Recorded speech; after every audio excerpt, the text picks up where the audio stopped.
आपण आपल्या मुलांना नेमकं शिकवतोय तरी काय? 2-3 दिवसापूर्वी लोकशाहीर अण्णाभाऊ साठे यांची जयंती साजरी झाली.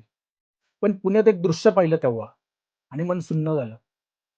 8-9 वर्षाची लहान पोरं होती आणि मोठ्या साउंड समोर नाचत होती आणि घाणेरडे अश्लील इशारे करत नाचत होती. आणि सगळ्यात मोठं दुर्दैव म्हणजे त्यांच्या समोर मोठी माणसं उभं राहून त्याचा आनंद घेत होती. मला तेव्हा एक प्रश्न पडलाय, ज्या महामानवांनी आपल्या समाजाला विचार दिला, स्वाभिमान दिलं, संस्कार दिले, त्यांच्या जयंतीचा, पुण्यतिथीचा असा अर्थ होतोय का? साउंड लावा, डीजे लावा, आनंद साजरा करा.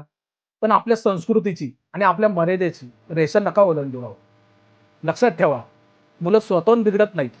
ती मोठ्यांकडून शिकतात. म्हणून प्रत्येक पालकांना आणि प्रत्येक आयोजकाला आणि प्रत्येक नागरिकाला माझी एक विनंती आहे. महामानवांच्या जयंतीला त्यांच्या विचारांचा सन्मान करा. आपल्या मुलांना फक्त मोठं नाही, तर सुसंस्कृत बनवा.